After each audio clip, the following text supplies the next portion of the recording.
Pancasila. Belajar bergerak berbagi untuk negeri, kita menjalin kolaborasi.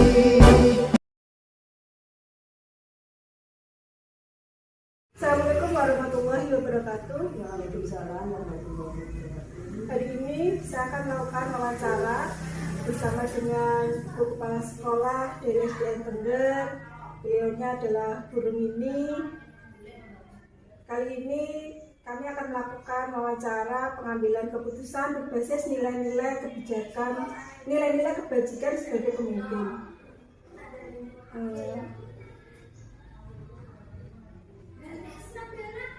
Ada beberapa pertanyaan yang ingin saya tanyakan pada guru selaku kepala sekolah saya dari SDN Tengger.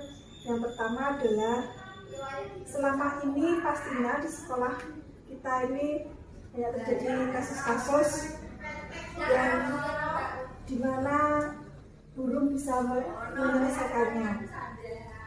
Nah, dari kasus-kasus tersebut, bagaimana guru sebagai kepala sekolah dapat mengidentifikasi mana yang merupakan kasus dilema etika atau rujukan moral? Terima kasih. Ya, memang selama saya menjabat di SD Tengger ini selama hampir kurang lebih 2 tahun, itu ada sedikit masalah. Kalau menurut saya, ya, sebelum kita mendefinisikan masalah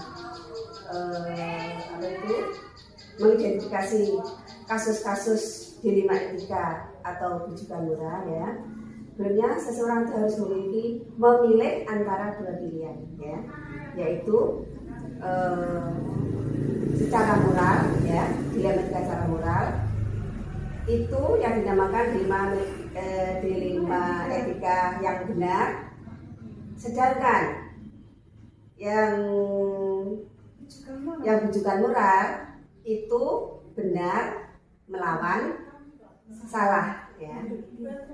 Kalau kemarin, ya, di sini ada pengalaman, ya. Ada seseorang di titik itu mempunyai, ya saya anggap punya masalah, ya. Kemarin itu ada masalah di sini, kebetulan saya tidak di sekolahan, ya. Itu ada masalah sedikit dengan lembaga kami, ya. Itu saya nilai, ya, itu menurut saya juga baik, ya. Tapi di sisi lain ada yang dirugikan, ya. Kalau yang baik tadi dinamakan dilema etika, ya. Sedangkan yang kurang baik itu rujukan moral. PTT tersebut itu kalau menurut saya juga kurang baik, ya. Karena waktu dia keluar atau tidak masuk itu tanpa pengetahuan saya atau tidak menunggu saya. Waktu itu saya masih melaksanakan ibadah haji, ya. Itu menurut saya rujukan moral. Yang dilema etikanya, ya, itu dia memang menurut dia itu baik karena dia nggak bisa menyelesaikan diri dengan lingkungan sekolah kita. Dan menurut saya pendapatnya begini. Jadi beberapa kasus yang terjadi itu salah satunya adalah kasus kemarin teman kita yang melakukan tanpa izin dari kepala sekolah berhenti atau tidak masuk kembali ke sekolah kita. Nah, dari situ, jadi dari masalah itu pengambilan keputusan di sekolah, terutama kasus-kasus di mana tadi ada yang benar lawan benar atau sama-sama mengandung nilai kebajikan. Bagaimana guru selaku kepala sekolah mengambil keputusan? Kalau menurut saya, ya, waktu ada seorang PTT yang nggak masuk waktu saya tinggal itu, ya, mestinya itu ada kalau saya nggak ada mestinya bilang atau pamit pada guru senior kita. Tetapi saya tanya guru senior kan tidak dipamiti, dia cuma hanya keluar begitu saja. Setelah saya masuk, beliaunya saya panggil ya, saya tanya ada masalah apa sebenarnya kok dia nggak masuk selama saya tinggal. Katanya ada beberapa masalah ya, ada dengan teman atau masalah dengan apa ya, itu masalah alasannya demikian. Kalau saya mengambil keputusan yaitu pertama memang saya panggil beliaunya, itu saya panggil alasannya apa dia tidak masuk sekolah ya. Pertama itu yang saya lakukan ya. Yang kedua memang saya melibatkan orang tuanya atau wali ya, orang tuanya beliau. Itu memang saya telepon ya, ada apa mereka beliaunya nggak masuk sekolah ya. Karena orang tuanya nggak tahu kalau beliau itu nggak masuk sekolah. Jadi untuk yang kedua kalinya itu saya telepon lagi beliaunya masih mau masuk sekolah lagi atau enggak. Jawabannya yang pertama katanya tidak siap. Udah saya cek itu. Ya demikianlah jawabannya. Jadi ketika kasus itu terjadi, yang pertama dilakukan adalah melakukan identifikasi langsung bersama dengan yang bersangkutan. Kemudian tetap melakukan identifikasi juga terhadap orang tua, menanyakan alasan-alasan terlebih dahulu sebelum mengambil keputusan. Iya. Mas Dery, apa yang sudah dilakukan tadi, langkah-langkah atau prosedur seperti apa yang biasa jenengan lakukan selama ini? Ya, kalau saya menemui masalah seperti itu, memang yang pertama itu ya, saya minta pendapat sama guru-guru senior ya, itu yang pertama. Memang yang kedua, nanti saya mencari informasi-informasi kenapa beliaunya itu ini kok enggak masuk sekolah, itu alasannya apa. Memang saya yang pertama saya lakukan mencari informasi dari guru senior, yang kedua beliaunya saya panggil gitu. Terus hal-hal apa saja yang selama ini dengan anggap efektif sekali dalam pengambilan keputusan dari kasus-kasus dilema etika?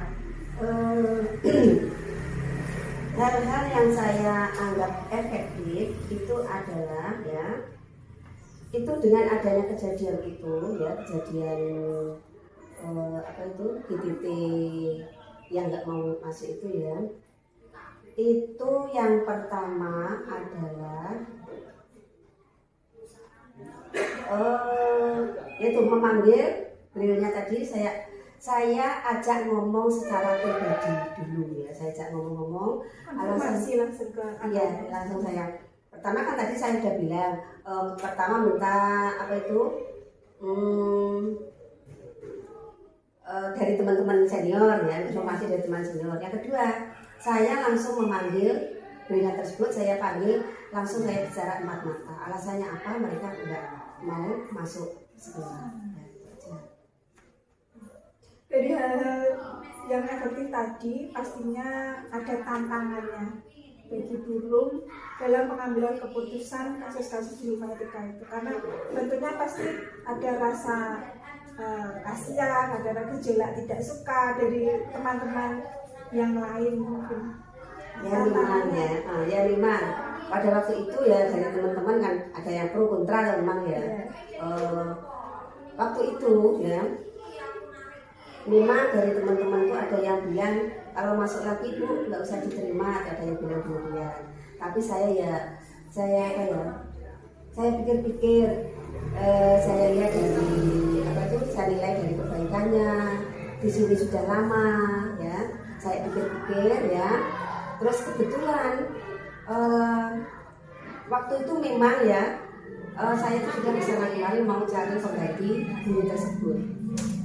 Tapi pada waktu itu keduluan beliaunya datang ke lembaga kita ya. Tapi mau nggak mau ya gimana ya?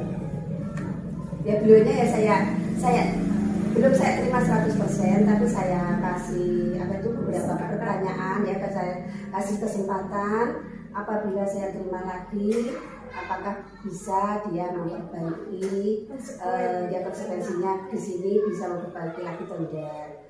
Ini udah sanggup dia, udah saya terima sementara ini aja.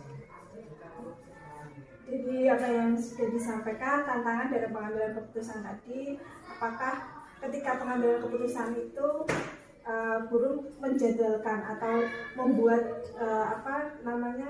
suatu prosedur ya, seperti jadwal-jadwal untuk penyelesaian masalah si anak itu, atau langsung dengan memutuskan saja? Memang kalau saya ada masalah di lembaga, saya tidak langsung hari ini selesai, tidak. Saya menyelesaikannya pelan-pelan, kadang lewat rapat dewan guru. Saya bahas lambat-lambat ya. Saya tanya pada guru senior, saya sharing sama guru senior ya. Itu jadi ada memakan beberapa waktu memang ya untuk menyelesaikan masalah tersebut ya. Pertama dengan rapat-rapat dewan guru saya singgung ya. Jadi tidak langsung berpoin pada yang bersangkutan, tidak. Jadi saya lewatkan pada keseluruhan dewan guru. Dia tidak tersinggung. Melakukan prosedur secara prosedur prosedural gitu. Jadi tidak langsung kita putuskan sendiri. Jadi apa yang sudah disampaikan juga pastinya ada faktor-faktor yang selama ini membantu atau mempermudah guru sebagai kepala sekolah dalam pengambilan keputusan. Ya. Memang kalau ada masalah, saya tidak bisa menyelesaikan secara pribadi. Memang saya nggak bisa ya. Untuk itu yang pertama memang saya minta pertimbangan pada guru senior, minta pendapat dari teman-teman lain. Bahkan saya pernah minta pendapat kepada teman kepala sekolah, itu juga pernah. Ya. Jadi dalam mengambil keputusan saya tidak berani langsung mengambil keputusan sendiri. Jadi semua ada prosedur terprosedur ya, dari apa ya, mulai dari awal sampai akhir pengambilan keputusan tidak bisa dilakukan sendiri, tapi melalui beberapa tahapan ya. Dari semua yang disampaikan, pembelajaran apa yang dapat dipetik dari pengalaman selanjutnya dalam pengambilan keputusan di lima etika ini? Yang pertama ya, saya dalam menyampaikan ya, dan pengalaman mengambil keputusan di lima etika itu, yang pertama adalah keputusan yang saya ambil itu dengan cara musyawarah atau dengan cara mufakat. Jadi saya tidak semena-mena atau tidak saya sewenang-wenang mengambil keputusan sendiri. Jadi dengan cara rapat atau apa ya, saya selalu bermusyawarah dengan semua teman, semua rekan guru ya, mengambil musyawarah, mengadakan pendapat mana yang betul, mana yang salah. Jadi saya tidak mengambil keputusan itu secara pribadi ya. Jadi melibatkan semua karyawan yang ada di lembaga kita ini. Jadi semuanya sudah jelas bahwa pengambilan keputusan yang guru lakukan selama ini sebagai kepala sekolah tidak lepas dari semua anggota warga sekolah. Jadi semua dilakukan dengan cara bermusyawarah, dengan pengambilan keputusan bersama. Mana yang terbaik itu yang kita lakukan.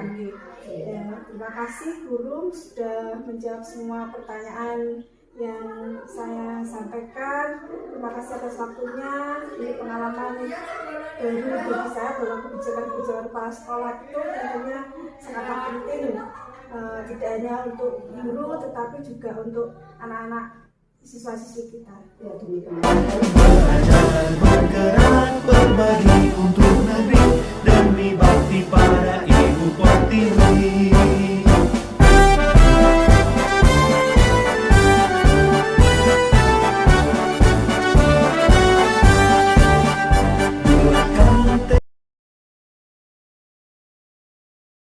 Assalamualaikum warahmatullahi wabarakatuh. Hari ini saya CGP ya, Juli Fatmawati, dari Kabupaten Bojonegoro akan melakukan wawancara tentang pengambilan keputusan berbasis nilai-nilai kebajikan sebagai pemimpin.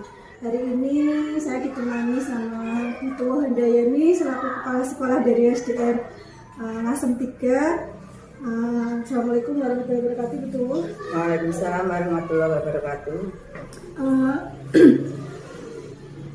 Ada beberapa pertanyaan-pertanyaan yang ingin saya tanyakan kepada Bu Tuwuh terkait dengan pengambilan keputusan berbasis nilai-nilai kebajikan sebagai pemimpin. Di sini yang pertama, selama ini bagaimana Bu Tuwuh dapat mengidentifikasi kasus-kasus yang merupakan dilema etika atau ujikan moral? Selama ini kasus-kasus yang saya temui ya untuk mengidentifikasi apakah itu masuk dalam dilema etika dan apa ujikan moral itu ketika saya menyimpulkan bahwa kasus-kasus itu adalah merupakan dilema etika, itu diantaranya jika yang pertama itu diantara dua pilihan itu sama-sama mengandung nilai yang kebaikan, nilai kebaikan, kemudian di situ terjadi dilema. Namun dilema itu tetap nanti kita harus berdasarkan bahwa kasus itu nanti akan tetap berpihak pada anak. Kemudian jika bujukan moral itu lebih ke arah bahwa kasus yang saya hadapi dan saya harus membuat suatu keputusan itu lebih mengarah pada istilahnya apakah nanti atau keputusan nanti satu dari keputusan itu melanggar atau menyalahi norma ataupun aturan itu kalau menurut saya. Jadi kalau dilema etika itu lebih pada benar dan benar ya. Jadi kalau misalnya bujukan moral itu mesti ada benar dan ada yang salah. itu menurut saya Bu ya. Terus selama ini Bu, bagaimana Bu Tuwuh menjalankan pengambilan keputusan di sekolah, terutama untuk kasus-kasus di mana ada dua kepentingan yang sama-sama benar atau sama-sama mengandung nilai kebajikan? Mungkin kasus seperti ini memang banyak kita temui kalau nanti kita menjadi kepala sekolah. Kalau menurut saya, kalau saya menemui kasus yang dilema etika, ya, maka saya yang pertama adalah saya akan tetap keputusan yang saya ambil itu yang paling berpihak pada anak adalah apa? Itu yang pertama jika kasus itu menyangkut pada anak dan sebagian besar kasus yang kita alami di sekolah memang hubungan antara guru dengan siswa dengan orang tua, yaitu jadi kalau misalnya saya disuruh kalau ada dua kepentingan yang sama-sama benar, bagaimana pengambilan keputusan itu, yang pertama saya dasarkan mana keputusan yang paling berpihak pada anak. Jadi apa yang diambil Bu Tuwuh adalah dilema etika yang memang pengambilan keputusan yang berpihak pada anak. Kemudian langkah-langkah atau prosedur seperti apa yang bisa dilakukan selama ini? Maksudnya langkah-langkah pengambilan keputusan.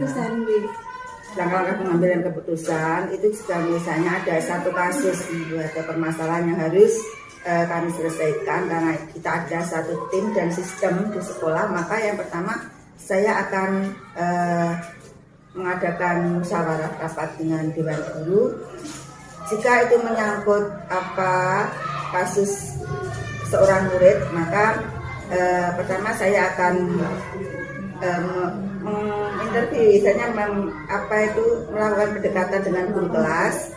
Kiranya kasus si A anak itu kok bisa mengalami kasus itu bagaimana? Karena yang paling mengerti itu dalam pembelajaran di kelas adalah guru. Kemudian jika nanti setelah kita identifikasi bahwa kasus itu adalah hubungan siswa di rumah, misalnya ada penyebab atau faktor yang mempengaruhinya dari rumah, maka kita harus berkoordinasi dengan orang tua. Jadi di sini dalam pengambilan keputusan itu saya melibatkan ya, meskipun saya adalah puncak pengambil keputusan, namun saya tetap melibatkan kontribusi dari guru dan orang tua.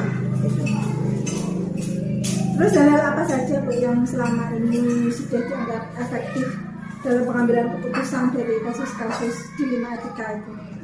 Yang paling saya ambil yang paling efektif itu ya itu tadi, yang pertama saya identifikasi dari guru kelas, kemudian dari orang tua, kemudian setelah saya ambil suatu keputusan, maka yang penting keputusan itu margin errornya itu tidak lebih dari 5%. Artinya suatu keputusan itu pasti ada pihak yang nanti dirugikan. Namun jika dirugikannya itu tidak lebih dari 5%, berarti saya jalan terus dengan keputusan yang saya ambil. Dan terutama yaitu seperti yang saya sampaikan tadi, bahwa keputusan itu harus tetap mana yang paling banyak berpihak pada anak. Dari hal-hal yang tadi yang pengambilan keputusan yang dianggap efektif itu pastinya ada tantangan dalam pengambilan keputusan tersebut. Ya, tantangan itu tergantung ya kasusnya apa ya. Tantangan itu tergantung kasusnya apa.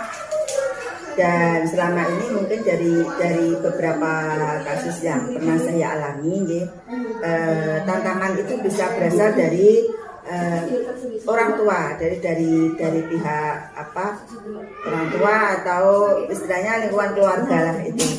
Jadi misalnya ada kasus anak sering membolos, sementara membolosnya itu sering sekali sehingga dia sudah melebihi target dengan peraturan yang kita buat atau kesepakatan keyakinan kelas atau kesepakatan yang dibuat sekolah terutama gitu. Itu bahwa jika lebih dari berapa persen ya itu tidak naik gitu ya, padahal anak itu pandai. Nah, kalau anak itu tidak kita naikkan, maka jelas dia akan keluar karena memang dari segi sosial emosional dia seperti itu, jadi kurang terkondisikan ya. Nah, setelah kita identifikasi, ternyata faktor yang paling berpengaruh adalah faktor dari orang tua, di mana orang tua itu tidak pernah memberikan perhatian pada anak dan terkesan cuek. Ya, disinilah maka keputusan kami istilahnya menaikkan dia walaupun dia melanggar aturan, karena saya berpihak pada anak. Kalau misalnya dia tidak kita naikkan, maka dia akan keluar, maka itu akan merugikan anak. Tapi saya minta bahwa dengan suatu konsekuensi dia bisa saya naikkan dengan catatan orang tua bisa memberikan motivasi di rumah, bimbingan di rumah. Tapi ternyata di sini orang tua bersifat ada yang bersifat masa bodoh. Nah, itu yang menjadi tantangan. Jadi jika ada satu kasus yang melibatkan orang tua untuk memberikan kontribusi di sekolah itu banyak. Ada beberapa yang terkesan masa bodoh. Itu dia. Jadi dari kasus-kasus dilema etika itu tantangannya adalah dari pihak orang tua yang terkesan cuek ya. Kemudian apakah guru memiliki sebuah tata cara atau jadwal tertentu dalam sebuah penyelesaian kasus dilema etika? Apakah langsung menyelesaikan cepat atau memiliki sebuah jadwal untuk menyelesaikannya atau prosedur seperti apa yang dijalankan? Ya tergantung kasusnya gitu ya. Tapi untuk suatu kasus yang mengandung dilema etika, kita tidak bisa mengambil suatu keputusan secara gegabah ya. Karena harus memperhitungkan beberapa hal, beberapa faktor ya. Nah, itu tidak bisa sesegera saya putuskan, sehingga saya harus melibatkan Bapak Ibu guru. Jadi tetap seperti tadi. Jadi tata kelola apa yang harus saya susun, prosedur apa ya tadi. Yang pertama kita adakan seperti ya yang pertama apa tadi, rapat dengan dewan guru, kemudian observasi, interview ya pada orang-orang terdekat. Baru setelah mendapat masukan dari berbagai pihak, terutama yang berkepentingan pada anak ini, nah itu baru kita bisa mengambil suatu kesimpulan atau keputusan. Ya. Terus dari yang prosedur yang sudah dilakukan tadi, adakah seseorang atau faktor-faktor yang selama ini mempermudah atau membantu dalam pengambilan keputusan kasus-kasus dilema etika yang pernah terjadi?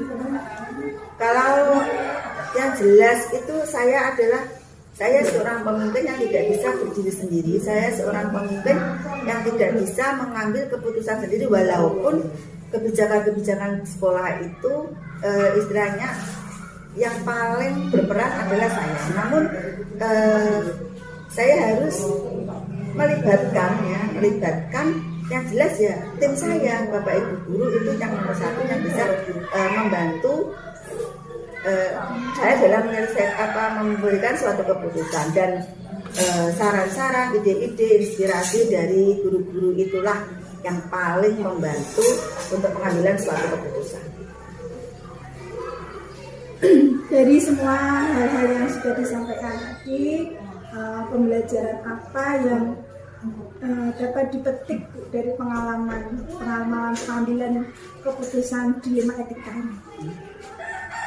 Pengambilan keputusan dilema etika, yang namanya dilema, kalau ibaratnya kan dimakan ibu mati, tidak dimakan ayah yang mati, ibaratnya seperti itu, seperti makan buah si malakah. Nah itu. Jadi oleh karena itu pengalaman yang saya peroleh di sini bahwa yang pertama adalah untuk memutuskan suatu kasus, terutama yang dilema etika itu kita tidak boleh gegabah. Kita tidak boleh gegabah. Dan yang paling penting adalah bahwa apapun itu kasusnya, kita harus punya prinsip bahwa kebutuhan anak, kepentingan anak itu adalah nomor satu. Jadi apapun kasus itu yang menyangkut anak, yang paling banyak ini menyangkut anak ya biaya. Kecuali kalau kasus itu tidak menyangkut pada anak, misalnya kasus itu ada permasalahan itu ada guru misalnya, lah itu sudah lain lagi. Nah, jadi kalau kasus itu pada guru atau pada sistem kita, pada tim kita, maka tetap untuk dilema etika ini kita harus mementingkan atau mengutamakan keputusan yang bisa untuk kebaikan bersama. Itu kalau jadi yang pertama itu yang berpihak pada anak. Dan jika kasus itu bukan permasalahan pada anak, maka yang paling bermanfaat dan mengandung nilai kebaikan untuk kepentingan bersama. Itu yang pertama. Itu Bibian. Terima kasih atas semua yang sudah disampaikan itu tadi. Dari beberapa pertanyaan itu saya sedikit mulai paham, bukan sedikit ya, sudah banyak paham tentang apa itu pengambilan keputusan dilema etika yang sebagai seorang pemimpin. Jadi di sini kalau memang itu keputusan menyangkut dengan siswa, berarti kita harus benar-benar berpihak pada siswa. Kalau menyangkut guru atau sistem dalam sekolah itu, berarti kita harus mengambil keputusan yang terbaik, keputusan bersama. Yang paling menguntungkan untuk kepentingan orang banyak. Yang paling menguntungkan orang banyak.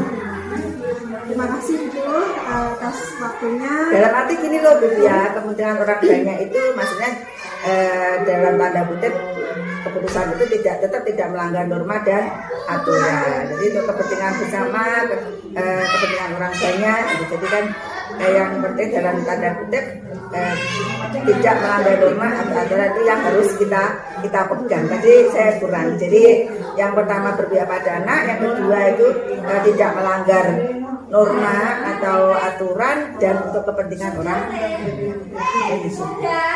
Kalau di 9 langkah itu ada kode etik ya. Kalau ini itu berarti kita harus berpegang pada kode etik dan legalitas itu tadi. Terima kasih. Kuatkan hati, negeri ini memanggil kawan. Belajar bergerak berbagi untuk negeri, guru penggerak majukan pendidikan, guru penggerak menghamba para murid.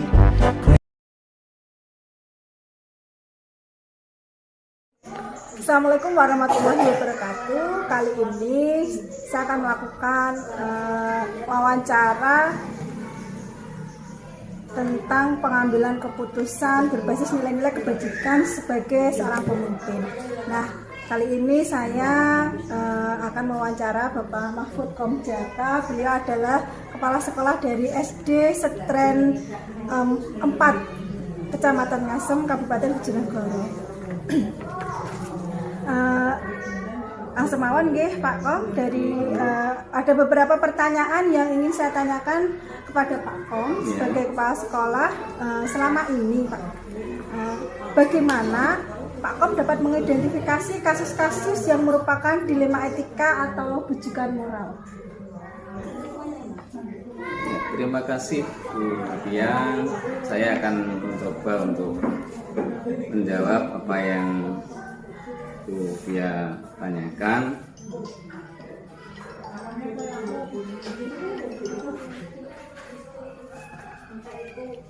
Bagaimana saya mengidentifikasi kasus-kasus yang masuk kategori dilema etika atau bujukan moral. Di sini memang selama kurang lebih 3 tahun saya menjadi kepala sekolah, memang hal-hal seperti ini real terjadi di dalam lingkungan sekolah. Ya, dalam mengidentifikasi kasus-kasus ini, yang menurut saya yang termasuk dilema etika di sini adalah sebuah kasus yang dimana kasus itu sebenarnya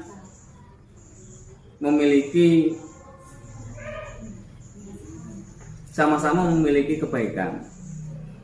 Jadi di antara dua pilihan itu semuanya adalah menunjukkan suatu kegiatan atau keputusan yang sama-sama baik. Nah, itu berarti saya masukkan atau saya identifikasikan sebagai kasus yang masuk ke dalam kelompok dilema etika. Sedangkan yang bujukan moral ini saya lihat memang sepintas itu satu sisi adalah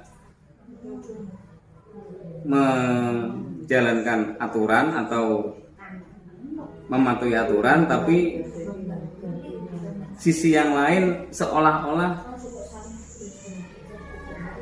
merasa ada pembenaran.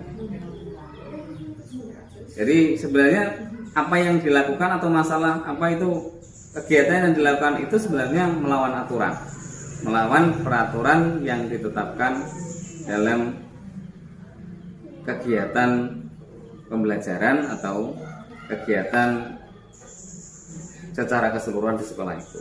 Jadi kalau bujukan moral itu lebih cenderung kegiatan yang melawan aturan, melawan peraturan yang ditetapkan oleh sekolah. Itu menurut saya dari saya mengidentifikasi kasus-kasus ini, jika yang menjadi dilema itu adalah kebaikan dan kebaikan, berarti itu masuk dilema etika. Sedangkan jika dilema itu satu sisi adalah melanggar aturan, berarti itu masuk ke dalam bujukan moral. Demikian menurut saya, Bu Bia. Ya, nggih makamnya apa yang dikatakan Pak Kom dari dilema etika itu adalah hal yang baik melawan hal yang baik. Iya. Hal-hal yang tujuan moral itu ada hal yang satu sisi baik, satu sisi melanggar aturan. Iya. Jadi selama ini bagaimana Pak Kom menjalankan pengambilan keputusan di sekolah, terutama untuk kasus-kasus di mana ada dua kepentingan seperti tadi itu, benar lawan benar atau sama-sama mengandung nilai kebajikan. Berarti saya di sini harus menjelaskan satu persatu ya. Yang mana pengambil keputusan yang masuk ke dilema etika tadi, satu sisi benar, sisi yang lain tetap juga benar.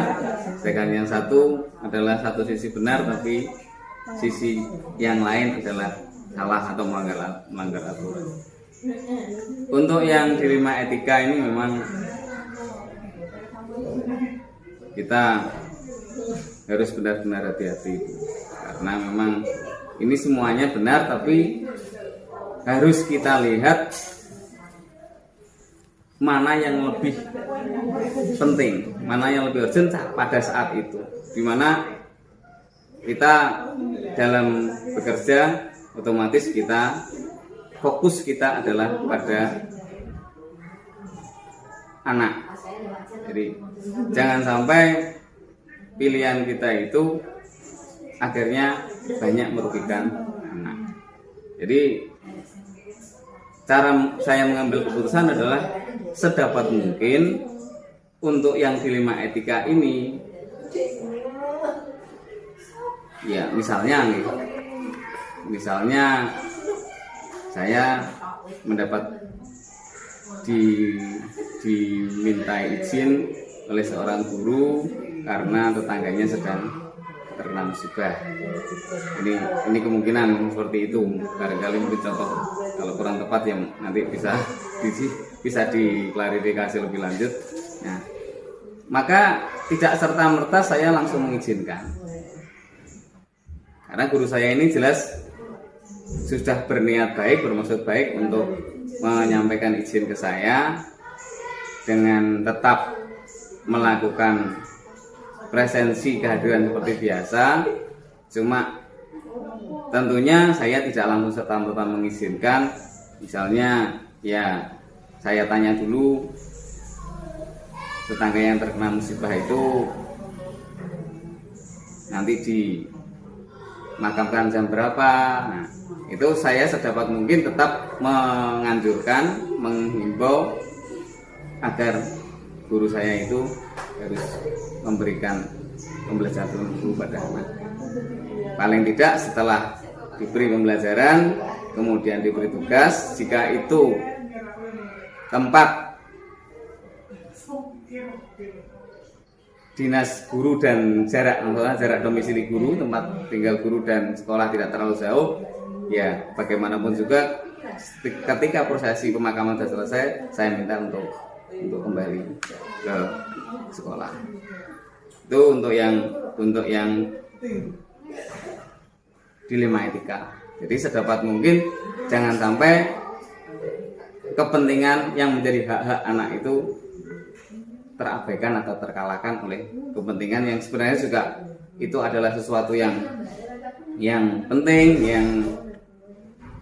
yang penting bagi kita dalam bermasyarakat bersosial, tapi karena kita punya kewajiban yang menjadi haknya anak maka tetap harus kita penuhi. Itu untuk dilema etika. Sedangkan untuk yang rujukan moral,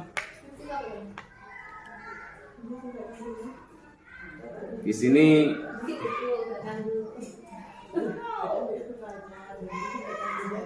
mungkin bisa saya contohkan kalau nanti ini mungkin tepat ya, monggo dipakai atau di cross check dengan teman-teman yang lain. Misalnya ada seorang guru, kebetulan ini juga karena kapasitas saya sebagai kepala sekolah, jadi saya contohkan pada guru ini sering terlambat otomatis keterlambatan dalam kehadiran itu kan melanggar peraturan. Setelah saya tanya, ternyata di situ guru yang bersangkutan ini mempunyai orang tua yang harus dirawat karena sakitnya permanen, sehingga dengan sangat terpaksa guru yang bersangkutan menyampaikan kepada saya bahwa datangnya agak terlambat.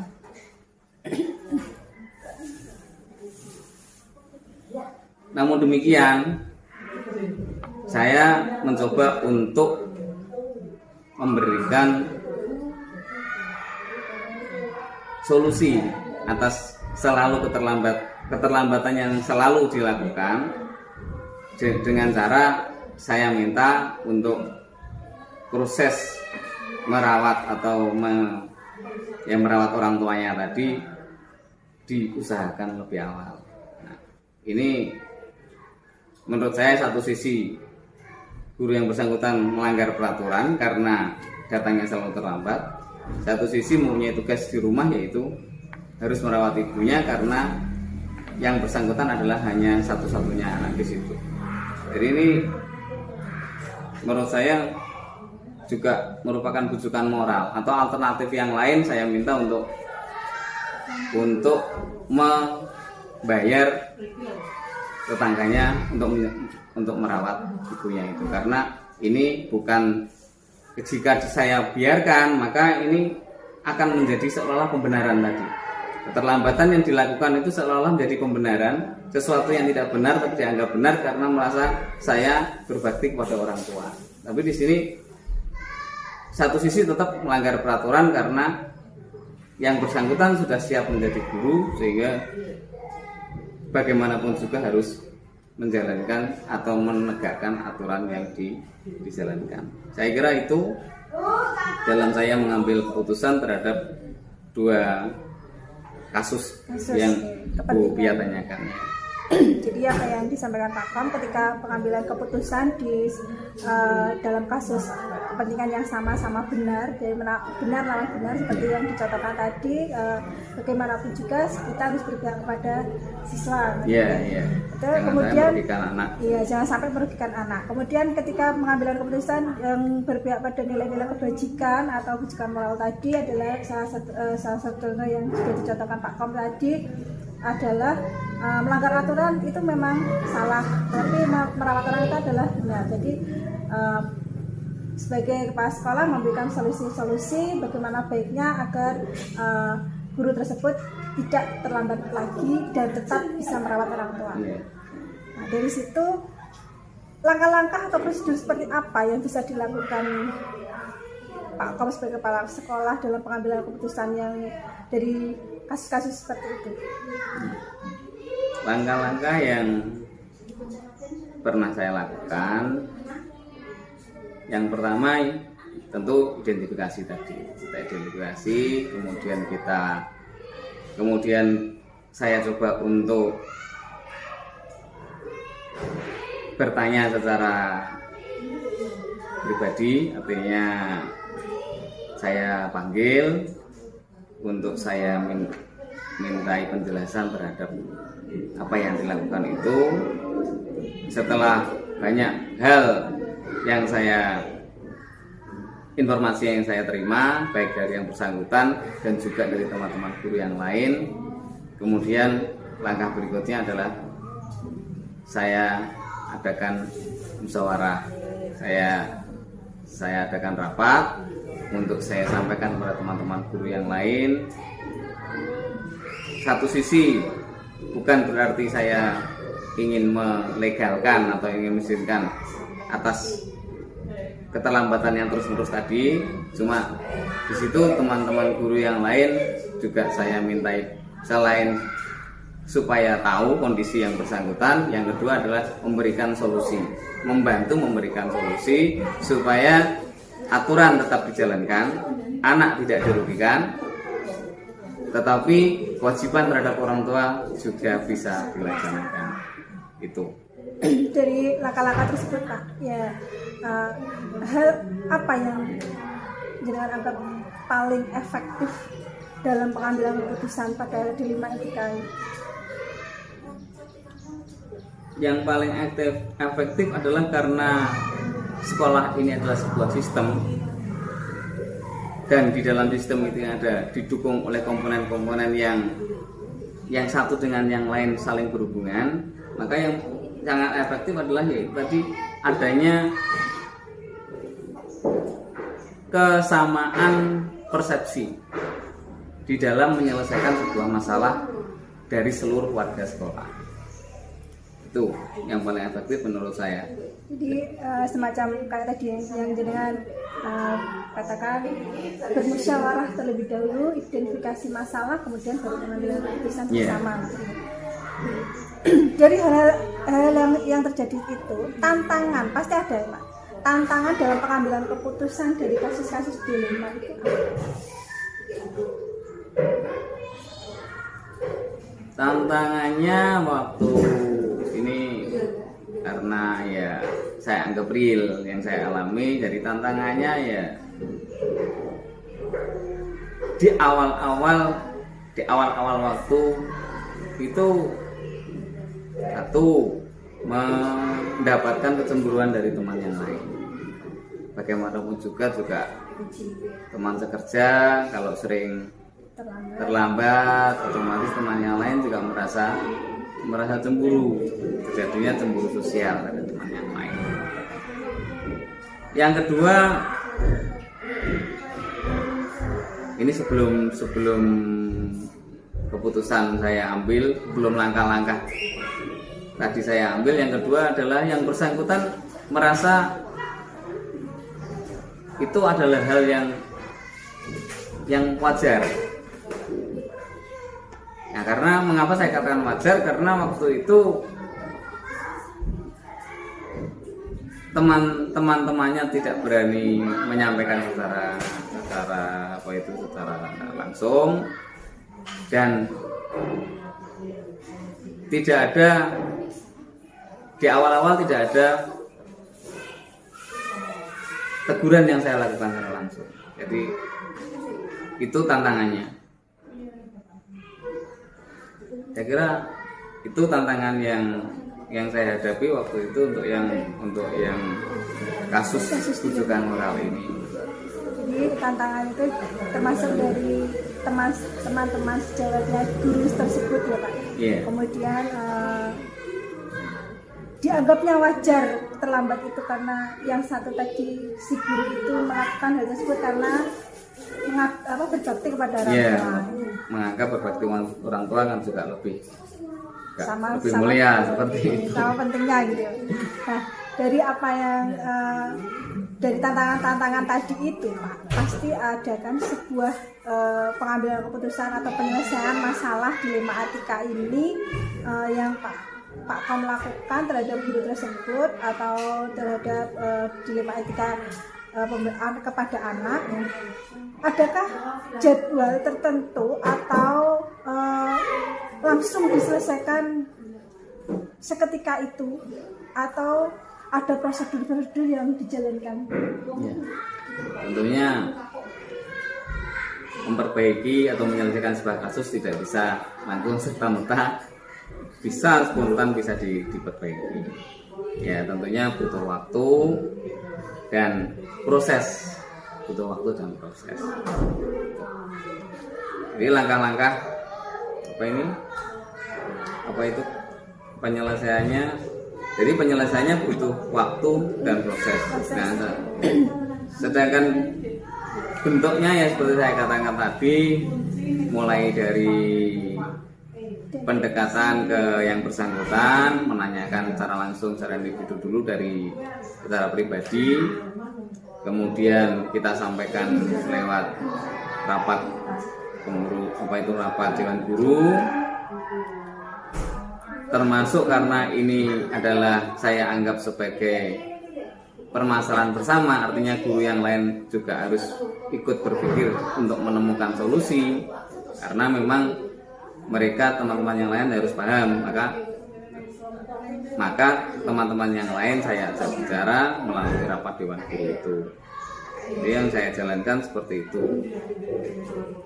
Jadi pengambilan keputusan yang dilakukan Pakom itu melalui beberapa proses sesuai dengan prosedur, juga melewati musyawarah bersama dengan semua dewan guru. Yeah.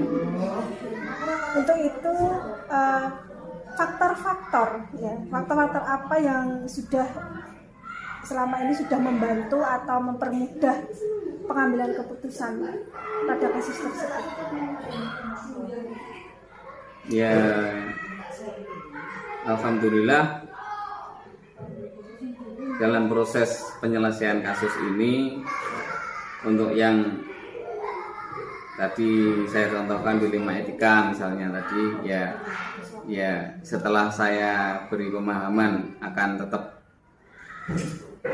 pentingnya mendahulukan hak siswa, maka ketika ada kepentingan yang sama-sama baik, mereka bisa melakukan apa yang namanya itu,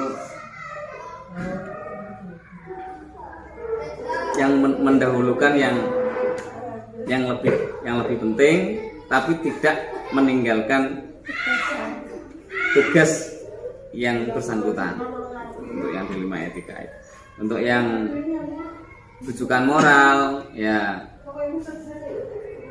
yang bersangkutan, guru yang bersangkutan juga mau istilahnya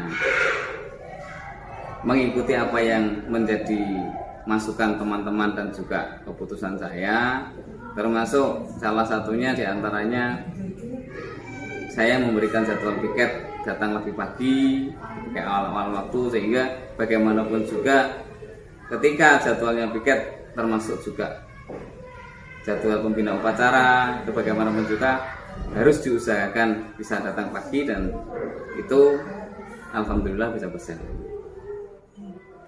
Jadi dari semua pengambilan keputusan atau faktor-faktor atau seseorang yang membantu itu berarti tidak lepas dari musyawarah bersama dengan semua dewan guru. Iya. Dan yang lebih penting adalah yang bersangkutan. Yang bersangkutan harus benar-benar paham. Iya, harus paham akan maksud baik dari pimpinannya dan dari teman-temannya atas saran tersebut. Itu yang lebih sangat membantu adalah itu. Iya, sebagai seorang pendidik. Tanggung jawabnya. Ya. Dari semua yang Pak Kom sampaikan tadi, pembelajaran apa yang dapat dipetik dari pengalaman dalam pengambilan keputusan ini?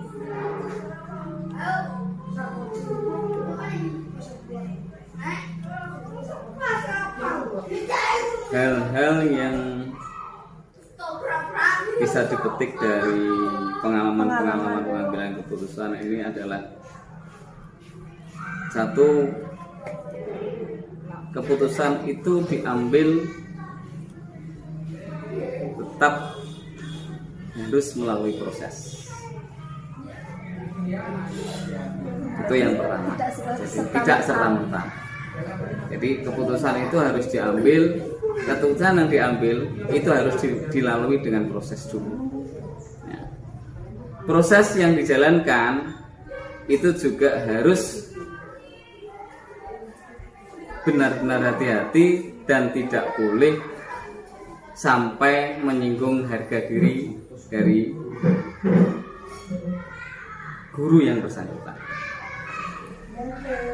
Terus yang ketiga adalah perlunya duduk bersama, musyawarah, berbicara dari hati ke hati, dan menyamakan persepsi terhadap kasus itu, sehingga masing-masing dari rekan kerja itu memahami dan mau ikut empati kalau perlu terhadap, mungkin karena biasanya bagaimanapun juga dilema itu kan juga ditimbulkan oleh sebuah masalah, dan masalah itu kan tentunya kan sesuatu yang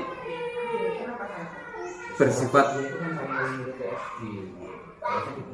sedih atau bersifat duka.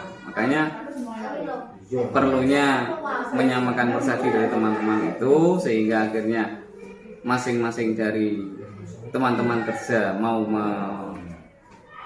memberikan alternatif solusi, dan kemudian itu bisa dijadikan kesepakatan bersama, sehingga di dalam bekerja, di dalam menjalankan tugas itu satu dengan yang lain menjadi nyaman. Iya. Jadi semua apa yang disampaikan Pak Kom itu merupakan salah satu pengalaman baru lagi bagi saya, bahwa selama ini sebagai seorang pemimpin atau kepala sekolah itu benar-benar sangat mempertimbangkan pengambilan keputusan baik kepada murid maupun kepada guru. Dari segala macam bentuk kasus yang terjadi di lingkungan sekolah, kepala sekolah adalah benar-benar harus memutuskan pengambilan keputusan yang benar-benar efektif dan baik untuk semua warga semua. Pengalaman yang baru bagi saya. Jadi mengambil keputusan dengan resiko yang paling kecil, baik resiko terhadap yang berdampak pada siswa maupun yang berdampak kepada teman-teman guru dan sekolah. Jadi kita tidak bisa mengabaikan pendapat orang lain dalam pengambilan keputusan, intinya seperti itu. Jadi kita harus saling berkomunikasi, duduk bersama, bermusyawarah dalam segala hal dalam pengambilan keputusan bersama. Terima kasih Pak Kom atas pengalamannya yang sudah diberikan dalam wawancara ini. Terima kasih sudah memberikan informasi dan pengetahuan baru bagi saya, bahwa sosok pemimpin itu sedemikian rupa bijaknya dalam segala hal, tidak hanya satu kasus tapi ada bermacam-macam hal yang benar-benar harus bijaksana. Terima kasih. Hal ini akan menjadi pembelajaran